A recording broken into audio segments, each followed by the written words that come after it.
off. So this meeting is being held in accordance with the South Carolina Freedom of Information Act. The news media has been notified and a copy of the agenda has been made available to the public. So Dr. Ivy, would you confirm a record for the attendance? Yes, Ms. Bass is present physically, Dr. Newton is present physically, Ms. Reichenbach and Mr. Norton, our ex officio, are joining virtually. Ms. Davis is absent. We also do have Ms. Chambers here as the staff liaison, as well as Mr. Shaw. We have a quorum of the committee present. This meeting is now called to order. Thank you all for being here today and your continued commitment to our work. I want to thank Mr. Newton. This is his first time joining us, so we look forward to his input on the development committee. So at this time, I'll invite Reverend Newton to provide an invocation. Our Father and our God, we do thank you for this beautiful day that you've given to us. We invoke your Holy Spirit upon us now as we go into this meeting. We pray what we say and do will be in your will. It's in your will that will be done. In Jesus' name. Amen. All right, so at this time, please join me in reciting the Pledge of Allegiance. I pledge allegiance to the flag of the United States of America and to the republic for which it stands, one nation, under God, indivisible, with liberty and justice for all. And I will go ahead and read our mission and vision statement before we get started. So our mission statement, Liberty STEAM Charter works to provide all students with equal access to a world-class K through 12 education in an academically rigorous and student-centered learning environment, creating graduates who will be thoughtful and engaged citizens prepared to take on the leadership challenges of the 21st century. And our vision, in partnership with our families and the community, our vision is to provide real-world, interdisciplinary, personalized, and project-based learning experiences through a STEAM-based academic program where graduates become the next generation of leaders, employers, and employees who contribute to the economic well-being of their communities and families. Ms. Bass, just for the record, Ms. Davis is remote now. She's called in. Wonderful. Welcome. If there are no objections to the approval of the consent agenda, the minutes from the previous meeting and today's meeting stand approved. Dr. Ivy, you would like to lead us through discussion items we're scheduled for today. Yes, we have our regular flow for the development committee this morning as outlined on your agenda. Ms. Chambers, our campus director of family and community engagement, is going to give her staff report out to this committee, and then we will shift into current progress we've made in the grant and fundraising world, and then we'll shift into all things PATH. We also do have some time set aside on the agenda today to look at all of the other progress made towards organizational goals since we're in the middle of the year. So that is also a part of today's agenda. And then last but not least, we do have some action that we need to take on the succession planning document. And it's really more discussion, nothing official. All right, if that works for the committee, Ms. Chambers will share her report. Ready to jump in. Good morning, everyone. This is my January recap of all things FACE. We're currently fully enrolled with 913 scholars, and our persistence is still at 76%. 97%. I'm sorry, 97%. Thank you. Parent volunteer hours, we are at the halfway mark where parents know they should have had 5 volunteer hours by this point. 92% of parents have completed those 5. We are making phone calls and sending out letters to those that have not met that target next week. And 30% of our families have finished all 10 hours already. For a Scholar ADA, we are right there at 97%, which is still above our goal of 95%. Some January highlights, we had our JA Hopes and Dreams. We participated in the MLK Parade. We had a very beautiful Peace Academy this month. We will do Kinder Hopes and Dreams next week, as well as books and bingos. And last night, PTO had a parents' night out. That was I think another highlight was you got an award from the city for picking up so much trash. yes. Oh, wonderful. Yes. This is just to highlight some of the things, some of the magic that happened in our hopes and dreams comments. I dropped in 2 quotes that parents shared about what they wanted for their scholars, and one parent said, to continue to excel in the classroom, take criticism. You don't always have to be right. Redirection is a part of life. Be a leader. Mom will always be accessible for help. And I just wanted to highlight how powerful that day was, because parents really, it was a lot of tears from parents and scholars, a lot of big emotions, and just seeing that raw, uncut, this is what I want for my scholar, and probably the first time the scholar ever hearing it in that way. It was just a very, very special moment. Upcoming for February, we have our big Valentine's dance that will be happening. Kinder roadmap, the next stop is the parent navigator, where we will match them up with the experienced VIP to help them navigate through the rest of the journey while they wait for August to bring their scholar in. And the next stop on the JA roadmap is to have our shadow day, or the field experience, where our scholars go out in the community and learn more about what they said what career they were interested in. Next slide. In enrollment, we have 143 out of 150 fully enrolled. So we have, and the list, when it gets this small, is always a little bit fluid. They drop off and you have to add another one. So those last 7 are not at their deadline yet to have the paperwork turned in. But I feel really good about where we are with enrollment. Broke down the demographics.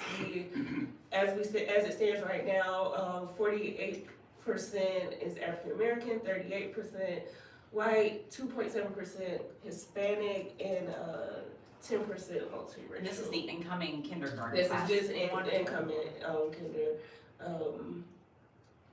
We have not had any identified as Pacific Islander or Native American as of yet. But we do have some of our overall population already is eligibility. And then a breakdown of the counties. Incoming scholars, 98% of them are from Sumter County. You got 1.3% from Clarendon County and 0.7% from Lee County. Is there another slide? And that's it.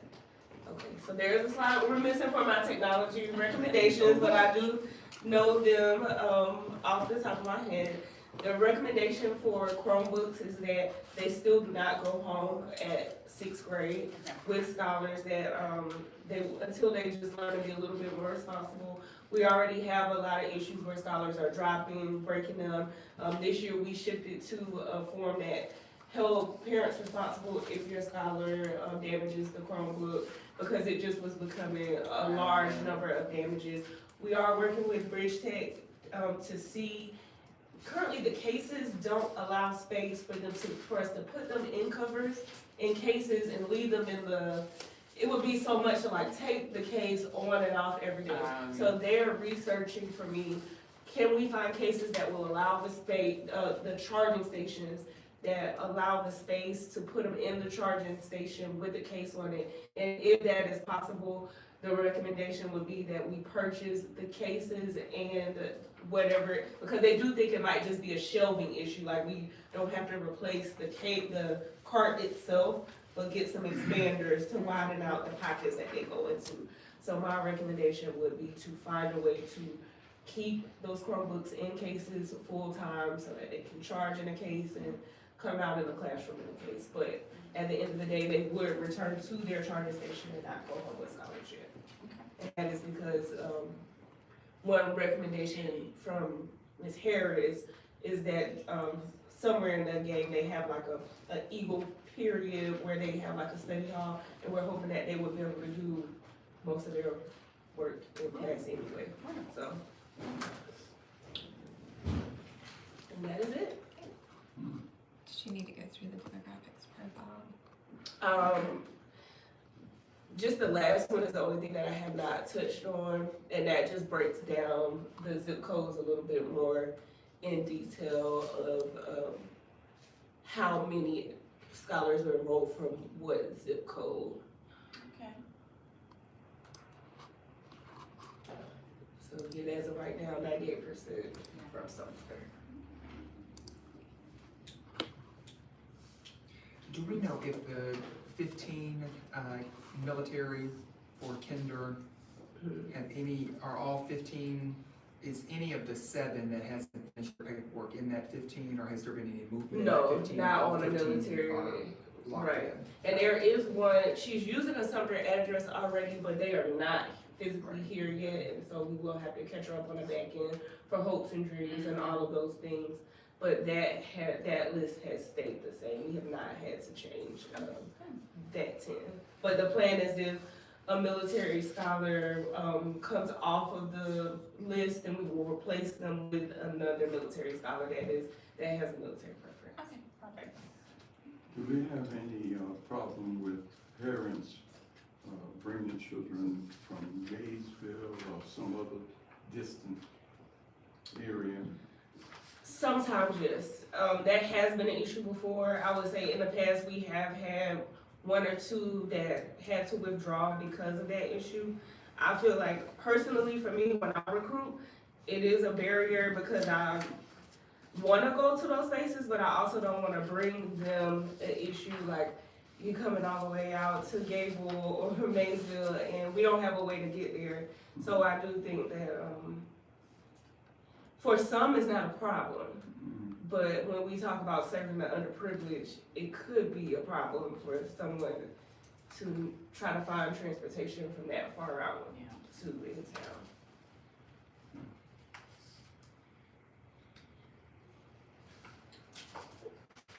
Any questions for Ms. Chambers? Yeah, we're good. All right, thank you, Ms. so much. Chambers. Thank you. Oh, hold on, I need to turn the volume up. Oh, go ahead, Ms. Davis. Okay, do we have any of the other grades that have dropped out, that have dropped and had to be replaced? Those, for the wait list or for who's currently enrolled? Currently enrolled and on the wait list. We are at 97% persistent, so we have had some movement. Our most recent, before the break, we had 2 kindergartners leave because the military moved, a kindergartner in the 1st grade. But the wait list, we have not opened the seats for any grades higher than kindergarten yet because we won't know until spring when we send the intent to return exactly how many seats we need to open. So they were numbered, so they have their spot on the waiting list, but we haven't opened the seats and allowed them to start the enrollment process. Okay, great, thank you. No problem.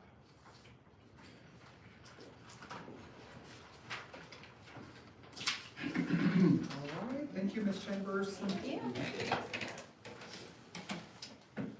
All right, so we just have those 2 recommendations that Ms. Chambers has shared, the cases and the Chromebooks remaining at school for the minutes there. All right, we can move into the grant and fundraising world. Mr. Shaw is here, so he can tee us up for year-end giving, which totaled around $100,000 just in online donations and end of the year giving checks, and that was through our Holiday Eagle Giving Tree and some other donations.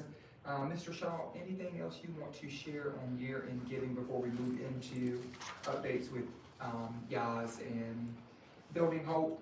No, I think we probably, last meeting we talked about the Williams Rice Edwards gift. Yes, yeah, I think we that did was common, but I don't think it's- we'd actually had it at the last number. We did get the 150,000 from Williams Rice Edwards. yeah. And the $100,000 figure is just in online donations from the tree, but altogether, it was a little over $350,000 total, between some festival of the windmills, some additional checks that came in for that, Williams Bryce, and some other checks. What was that figure? 350? Yes, yes, ma'am.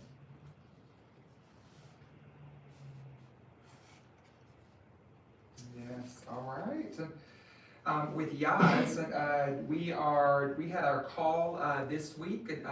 We don't have it in writing yet for the $2.18 million, but we did have our discovery call this week with Building Hope and our friends from the Center for Education Reform on how much would be put into a loan and how much would be put into a grant. And so Mr. Shaw helped with that. Our most recent communication was just a couple of days ago. There was an ask to move some of the loan budget into what we could foreseeably use in the grant, which is a good news because that will be less loan and more on the grant side. And so I anticipate that we'll hear, hopefully by the end of next week, we'll have an official document in writing. They've already set up our Bill.com payment account. We've done that in the last week. And so we hope to have something to share very soon in terms of a press release but specifically how much. But we will be asking the executive committee today and through board meeting on Monday for permission to be given to me to enter into that with the Building Hope for a maximum of $1 million. So Ms. Hanson will be giving us some guidance on how to do that. But between now and the closure of those documents, we will have to turn in board documentation that the board is aware and is fully on board with that. And of course, this would just be less in the First Citizens loan. So we're not adding to it. But the idea is that where the current elementary cafeteria is, after next year, or towards the end of next school year, we would close that space in and that would become the Performance Arts Center. And so that would be, it's roughly a little over 3,000 square feet right now. And so we could have, the drawings now currently show 2 larger rooms, one for a formal choir room and one for an art studio. Because part of our 6th grade roadmap, scholars get to pick 2 of their enrichments next year. And so band, drama, all of the things that we've been offering for the last 4 to 5 years, scholars now get to pick and choose on it. So this works out great in terms of the timing with the Performance Arts Center and being able to pitch that to Building Hope, and that you are really helping to accelerate. Because when we pitched in Miami in October, we didn't have the full First Citizens loan completed. Would you share anything else, Mr. Shaw, on that? You did a good job. It's a lot of information, a lot of moving pieces. We've got our next 3 years, according to the long-range plan, are gonna be our most challenging financially. Because we're taking, we're in the middle of a $21 million expansion. And then we're also, needing to add staff, some of our network leading staff. And really before we really can afford it, we need them on board. But the students that, I guess, the scholars that are going to help pay for that aren't really here yet. That happened, I'm sure, in the very beginning. You're well aware of that. And so, that we've asked them to help us for that also, and that would be a huge. And they were excited. They were excited to see that and it's an allowable expense on the spreadsheet that we could have submitted. So as soon as I hear something, I'm on pins and needles. So I will be ready to share as soon as I get something in writing. Outside of that, we are wrapping up our application to Building Hope. It's just very ironic that Building Hope, who we received the Career Education Champion Award last year from and the $10,000 unrestricted grant, they are the fiscal loan authority that Yaz is using. Okay. So we already have an existing relationship with them. And so now we are applying for a Future Forward Fellowship Prize for $50,000 from Building Hope. And it really is designed for schools that are wanting to refine their career in tech ed programming at the middle grades level. And so really excited about it. We're gonna be submitting next Friday. Ms. Hanson actually is helping to finish up the last part of it. Shout out to Vicki Lachey. Vicki and I had our connect last night. We finished the narratives, we've got everything straight, but path is a big piece of that. And the push for them to help us refine path, and part of that prize, if we were to receive it, is a fellowship. So we would be in a cohort with 4 other schools across the country. So 5 schools will be selected altogether for a $250,000 investment.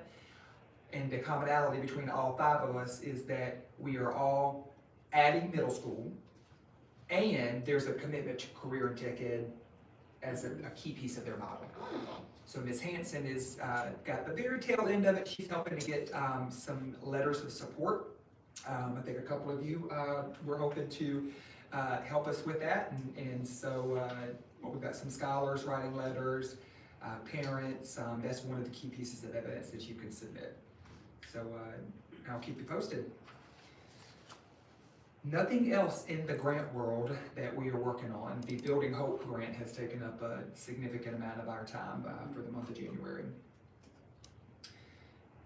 In all things path, just yesterday we started our field trips. Saw the pictures this morning. They looks so much fun. Yeah, I think what was, so kindergarten went to Central Carolina to tour their health sciences. And Dr. Gettings just does, that team does an amazing job, I had a chance to talk to Dr. Wilbanks earlier this week, the new president at Central Carolina, and made sure that she knew that, hey, our kinders are going back, like the future nurses of Sumter County, the nursing shortage that we're having right now, it's right there. We're bringing 150. But the most beautiful part about it was just the internal communication from staff. You know, they're seeing, because last year this was a whole new concept, getting them out and going to visit the career partners for a field trip, right? And so just hearing now the teachers say, hey, these are our future nurses. This is the answer to the shortage here in Sumter. And you know, they've already picked out the top ones, the pictures that they want in the end of the year slideshow for graduation. But they did a great job. And Pastor Newton, just want to extend our thanks through Tanisha at RTA, and Mr. Shaw, please help us give our thanks to city government, the Clyburn Transportation Center. Buses, you know, will always continue to be a challenge for us, transportation, but this is the first time we are not relying on Sumter School District for transportation. And so Ms. Gibbons has made a commitment. Ms. McLeod has been a big piece of that communication piece, but we had a meeting and she has committed to helping us with all of our spring field trips. So all of those kindergartners rode on the RTA bus to go from School Street to the Clyburn Center. Next Tuesday, Wednesday, and Thursday, all of the 5th graders are going to Nephron. Oh, nice. And the RTA has taken them to West Columbia. So, yeah, it was I mean, just a really good use of resources. And we can't wait for Mr. Norton to tell us when those terrific Titans can come to EVOC. I don't know if now's the time to let him know. Continental has agreed to take all of the 1st graders. Maybe, I know Mr. Norton has said, yeah, the terrific Titans can come out, but maybe he'll come around and say all of the 150 1st graders can come to EVOC. For that is my intent. That is my intent, Dr. Ivey. I do want all to flow through, so we're working through that. In fact, I was looking at the calendar today to try to find the best time. I'm thinking some point probably March or late February. I want the robots to be moving so they get excited about it. Yeah. So with that being said, Kinder is done. 5th is happening next week. Our 1st graders are going February 4th to Continental. So shout out to Emily and our parent, we have a parent that's really kind of led the charge, Renee, Bryan, I believe is her name. But all of the first graders are gonna get their documented path learning, experience, and then, pending approval from EVOC, maybe we can get the other classes in first grade. Third grade will be going back to the Mechatronics Center on February the 18th. So we are in much better shape this year. You know, spring break last year, we were still trying to get some of the path field It was a trips. brand new concept. Yeah. Yeah. It's hard to convince people to take a whole It 150 is. children. So our only grade is fourth grade. The only grade And is, that's business technology, right? no health sciences. Health sciences, that's right. Yes. And I did not state accurately. It is, no ma'am, it is fifth grade. Fourth grade will be going to Nephron next week. That's right. So I fifth missed it. is the engineering Yes, technology. first grade repeat. Okay. And so who I was going to reach out to was Jeff at Florence Concrete. However, all of those fourth graders all of those fifth graders were fourth grade last year, and they already went. That's right. But that was the best. That was the best. That was great. That and the kinder CCTC trip. So, any ideas of who Well, I let could me- start to Let me nudging, think on it. for fifth grade? Well, Health Sciences, Toomey has done a fifth grade field trip in the past. They did it about 10 years ago for Lamar Elementary Mhm. School. And we could reach out to Janelle Smith, who's now the COO at that campus, and see if that's something that they would be interested in. I know that they're really pushing to get involved in the community in a meaningful way. And I misstated it. Fourth grade, we have them going to Nephron. It's fifth grade, so fifth grade for engineering. But could we use the hospital as an engineering? Oh, I'm sorry, I Fourth thought grade fifth grade was healthcare. Fourth grade must be Fourth healthcare. grade is Yeah, healthcare. remember, Yeah. second Yeah. grade, yeah, fourth grade. Actually then, I have an idea. Thompson is a, I don't feel like I should share it at the moment, but let me have an idea, and let me come back and I have a good idea for engineering. awesome. If it doesn't work out, let me know. We may be able to work something here too. So Okay. Oh, Yeah. that's a, what a compliment. That's 150 job interviews you have to give, to all those fifth graders. that gives me a workforce sooner. I'm good with fifth grade. Yeah, there you go. That gives me 3 years. And what is the goal date for this? Before spring, so on the roadmap, it said February. So if we're able to knock them out in February, but if not, I mean, we'll make it work. I think we can make that happen. All right, and then, the only other report out on PATH is, we are almost halfway done with partner visits. So I hear Ms. you're gonna be at Madison my challenged facility me. next week. it sounds I'm not gonna great. be there, I'm gonna Alright. be out of town, but. Miss Hanson has really helped me they have been great. I have learned so much. I just remember the traction that we got going to visit all these places in 2019 when we wrote the charter app. And all of the ones that we didn't visit then, that we're visiting now, CIFCO, for example, learned all about CIFCO. Just a lot of, they've just been great. Every time they get better and better. And many of them take great pride with the yard sign that we put out. And some of them already have their plaques in their front office hanging. And so it's been, Ms. Hanson, thank you so much for pushing the needle on that, because I just think it's really important. We've asked them to come to our turf. I open up by saying that. We've asked them to come to our turf 3 times. And so I think the best thing that we could do is somebody can come spend, and I think it's important that it's me, that I get out there and see and hear from them. And so we're almost halfway done. And so the goal is to be done with those by spring break. By spring break, 38. Anything else on PATH? Each teacher is continuing to do their touch points for the month. And so we have 1 more week to go for the month of January.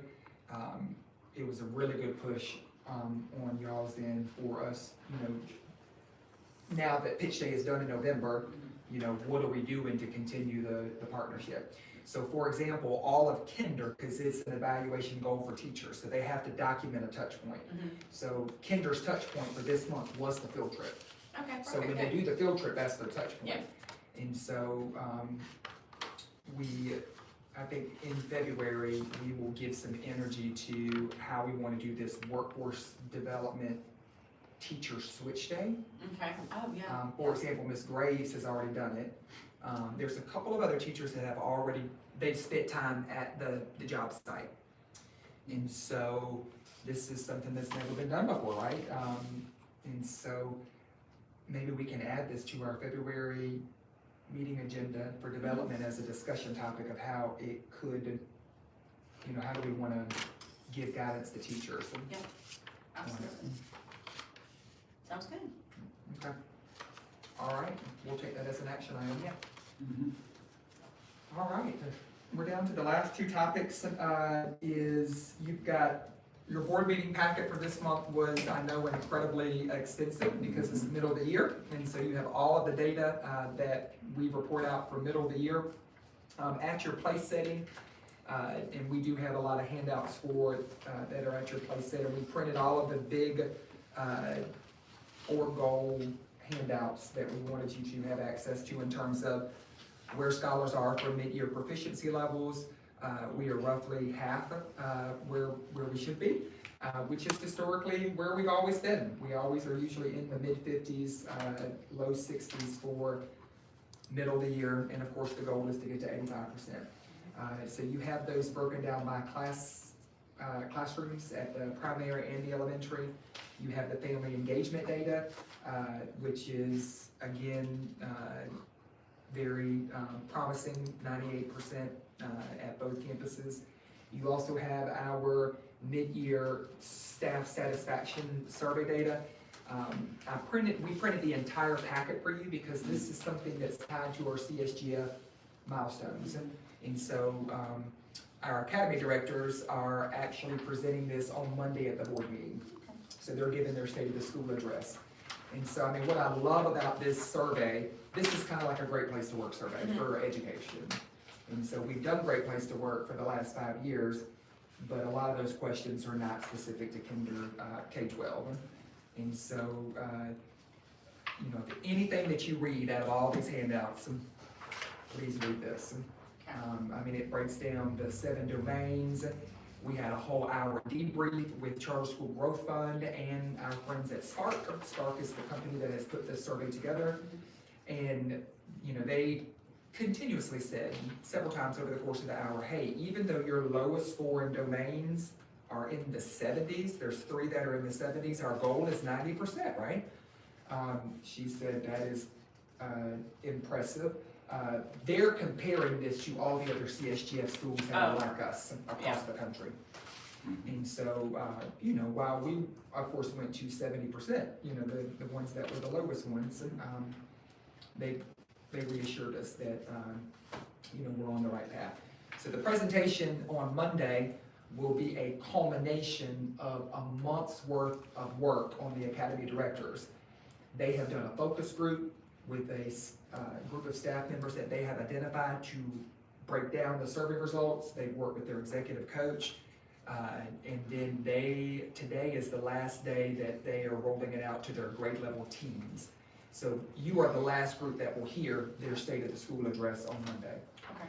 So big push from Spark is we had to go over and beyond, like cascade, overly communicate to make sure that staff know that, hey, we heard you and we're actually going to do something about the 3 big rocks that you're going to hear about on Monday. So all of our goals are on track, and all 16 of them on our org goals poster except for 2.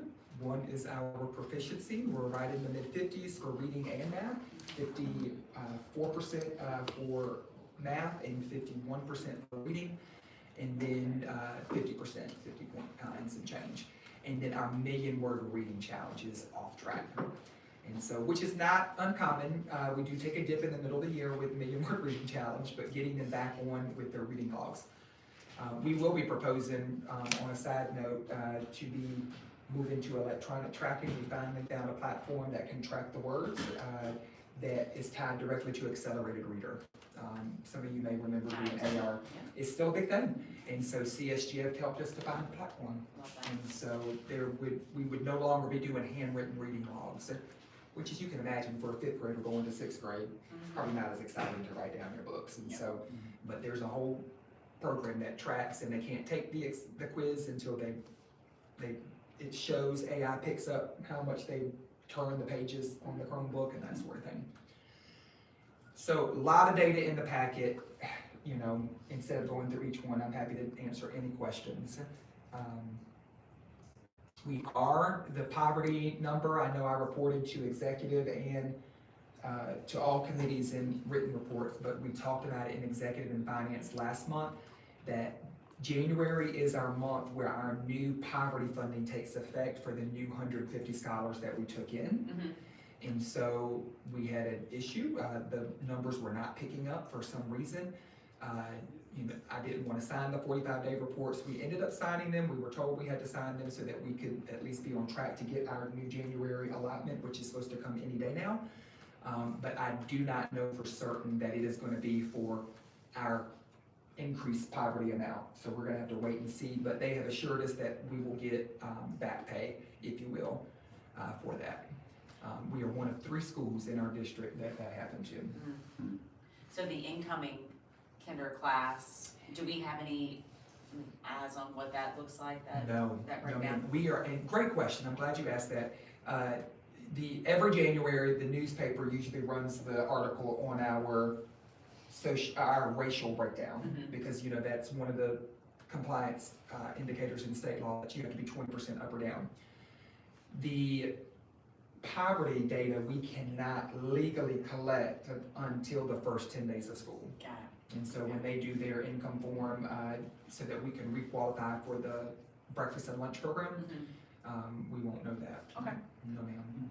However, our numbers have not shifted, you know, historically over the last couple of years, and half of our incoming kinders this year are siblings. Oh, yeah. So they're like 46 some odd percent. Yeah. And so, and that was the issue with our reports not picking up the 70% versus 60%, is we knew the number was correct. We had to go through every scholar and pull their income documentation to approve. Because we can't pick up on it. DSS, all the government databases are supposed to talk to our power school. And so, you know, if you're in a household where the older sibling is receiving some form of assistance or is on Medicaid, then if there is a kinder scholar that is attached to that, as long as they're in power school, coded correctly, it should pick up, but ours was not picking up. Good question. I don't foresee, I mean, if it does, 67, 66% maybe. I mean, we've seen a 2% reduction in poverty over a 3-year period. So if I were to use that number, we'll see. But we do know that 15 of those 150 are military guaranteed. All right, any questions Good on job. goal data? All right. Our last couple of items before we move to succession planning, Ms. Chambers gave her update on a couple of recommendations that she will be making on behalf of the staff to the full board for technology that fell under this committee. Every committee has its own piece of the jurisdiction, if you will. And so this is all a part of that best practices task force. All the decisions that need to be made for next year in terms of getting board approval, uniforms, calendars. For example, Coach Butler is presenting today on the athletics rollout plan to governance. And so we won't be asking for any formal action on Monday in terms of, because it'll just be first reading, not first reading, just informational gathering of our grading manual, updates, academic HERDAT, and so forth. Because you know, policies, 2 months, so you'll get that at the March meeting. All right, and then last but not least, succession planning. All right. I believe we have a little worksheet.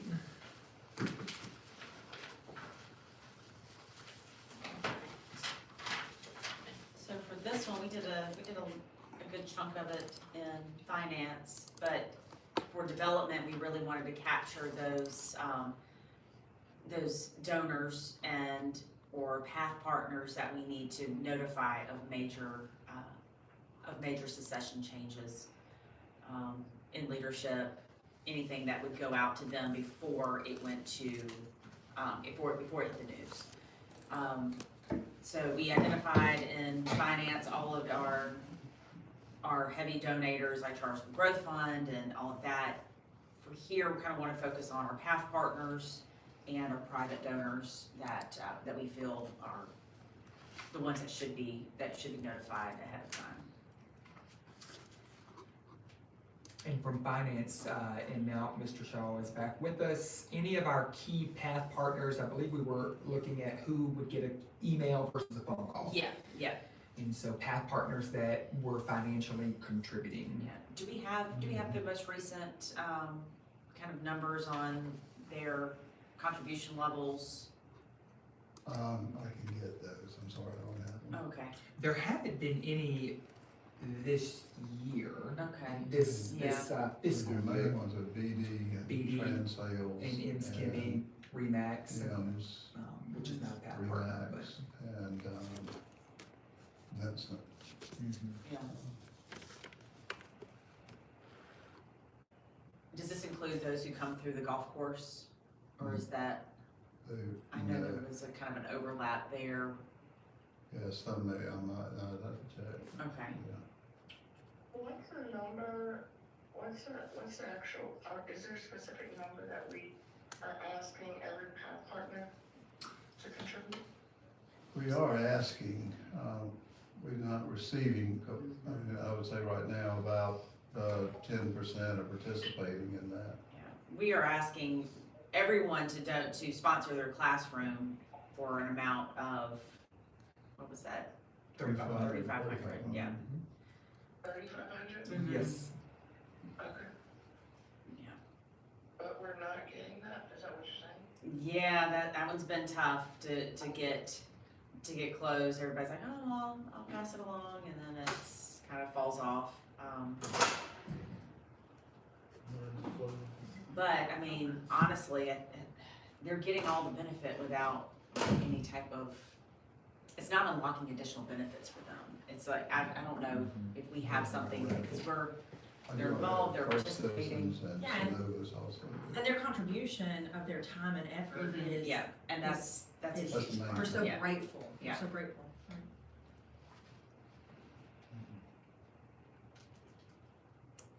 Are there any? So you said on specific path partners, REMAX. Yeah, I mean, REMAX has been, Builders First Source in the beginning. REMAX has been our larger, more faithful, giving us 10,000 a year. Yeah. I'd add that, even Trans Sales and Vincent has done 10,000 a year. First Citizens has been a good contributor, both locally and their foundation has given money. Yeah, I think we had First Citizens on the finance list. So we need to add REMAX, Train Sales, and Dr. Vincent. Yeah.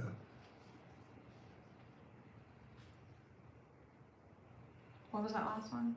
Dr. Vincent, it would be Crescent Family, And but I don't know that we need, y'all asked, I don't know that we need to notify them of a succession issue.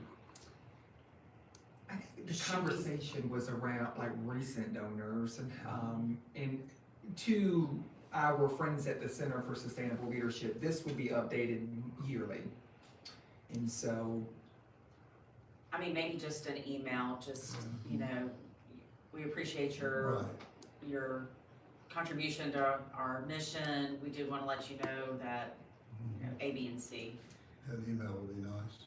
Do we have just a formal list of all of our donors with their email addresses? we have a list. We do have email addresses. It's not in one's, we have a yearly sheet that we give up that we retire at the end of the year. Yeah, And we start a new one. my suggestion was be that anybody that gave. Money in that current year or I period. would say a certain amount, Mhm. like 10,000. And I don't think we necessarily have to list them one by one, I think it's just any contributor who was given in the last year, 12 months. Yeah. would receive a courtesy email. Agreed. Yeah. Those kind of communications and, the list that you're asking for, what do you think, I mean, what would be the value to Liberty if Coyote Foundation and Liberty had a professional software package dedicated for nonprofits and fundraising money? What do you I'd like to know what you think the value of that would be and what would you be willing to spend? Well, what services would that technology provide? I haven't looked at it yet. I mean, Blackball, is a company out of Charleston. They started, I mean, their whole platform was built on, fundraising software and kind of a, what's the CS or? Yeah, oh, yeah, absolutely. Software for Mhm. fundraising. Yeah. And, I think that would be hugely beneficial for to keep everybody current on, with the CSR, you said it, and it's like, hey, this person that donated 2 years in a row has not donated this year, and it prompts to really get in there, and, I mean, it depends on how much, Yeah. but, and I would think even things like this could be in there where you would send a I mean, I think communications throughout the year in, giving, I mean, send it out then, updates related to school, I don't know, I wanna you look at can the run reports out of it, I'm sure. I'm gonna look at the software, I mean, we've talked primarily about their financial software right now. I mean, why they're so successful with nonprofits is their fundraising, software.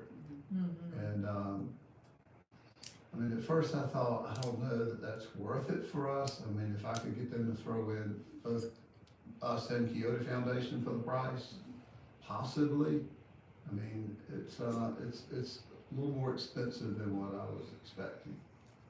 But They tell you about how much? 12 to 15 a year, Wow. How much? 12,000 to 15,000 a year. Yeah, but if you can automate some of the development processes, then, I mean, that saves, I mean, we do have a budget of raising $2 million. We do feel, I think it's gonna become more and more as even though Greg kind of points out, when we get 6th and 7th grade and these path partners can see, okay, there are people that we're gonna hire soon. And, when they see the technical high school or the early college school, and they see I think that's where the fire is gonna get lit once somewhere, that's. Yeah. I think some of the burden of the donations could be a shift, and we're gonna get a lot more out of corporate. Would we be able to automate things like end of year giving letters? I think it keeps up all That's that. important, yeah, that's, And we do, Yeah, we we do the do Giving have some of that Network for right now, Good. Yeah. and Network for Good. Yeah. Well, and, oh gosh, I just lost that train of thought. What about, would it open up the platform for individualized giving more? I.e., would there be a QR code that you could go to and just give a one-time gift? I mean, I'll look at it Just and curious see. if it would, Yeah. if it's more like on the crowdfunding kind of side, would it open up that opportunity for?